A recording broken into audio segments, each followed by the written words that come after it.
घाटशिला के उपचुनाव में इंडिया गठबंधन की तस्वीर बिल्कुल साफ नजर आ रही है। यह सीट झारखंड मुक्ति मोर्चा की है, इसलिए इंडिया गठबंधन में शामिल अन्य राजनीतिक दलों के नेताओं को इस सीट से उम्मीदवार बनने की संभावना लगभग 0 है। अब सवाल यह आता है कि जेएमएम इस सीट से किस नेता को उम्मीदवार बनाने की सोच रहा है।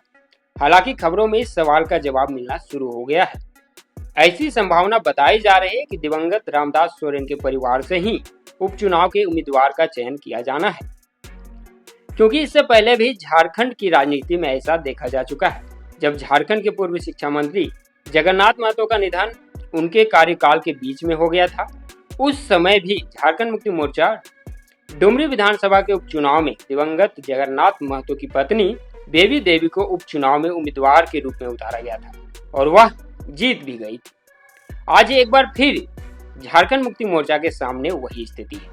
अगर इस बार भी झारखंड मुक्ति मोर्चा पुराना फंडा अपनाती है तो इस बार घाटशिला विधानसभा उपचुनाव में जेएमएम के तरफ से स्वर्गीय रामदास सोरेन के बड़े बेटे सोमेश चंद्र सोरेन का नाम सामने आ रहा है। हालांकि अभी तक इसकी कोई पुष्टि नहीं की गई है। वहीं दूसरी तरफ एनडीए गठबंधन की बात करें तो यह सीट बीजेपी के खाते में। पिछली बार झारखंड विधानसभा चुनाव 2024 में बीजेपी के टिकट पर घाटशिला से चंपई सोरेन के बेटे बाबूलाल सोरेन उम्मीदवार थे, जहां उन्होंने अच्छा खासा 75,910 वोट प्राप्त कर दूसरे स्थान पर रहे। इससे यह तो पता चलता है कि भाजपा भी इस सीट पर अपनी अच्छी पकड़ बनाकर रखी है। घाटशिला विधानसभा उपचुनाव में एक और राजनीतिक पार्टी के उम्मीदवार पर लोगों की नजरें टिकी रहेगी और वह पार्टी है झारखंड लोकतांत्रिक क्रांतिकारी मोर्चा। जयराम महतो की पार्टी जेएलकेएम एक बार फिर से अपनी पूरी तैयारी के साथ घाटशिला विधानसभा उपचुनाव में कदम रखेगी।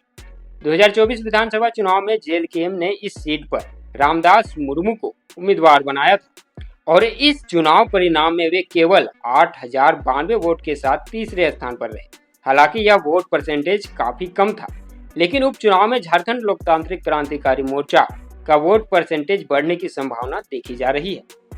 घाटशिला विधानसभा उपचुनाव में झारखंड मुक्ति मोर्चा तो नए चेहरे के साथ चुनावी रेस में उतरेगी, पर क्या भाजपा और जेएलकेएम अपने पुराने उम्मीदवारों पर दोबारा भरोसा करेगी या किसी नए चेहरे के साथ उपचुनाव में उतरेगी?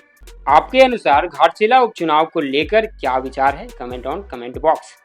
हमारे YouTube चैनल हेलो हजारीबाग से जुड़े रहने के लिए बहुत बहुत धन्यवाद।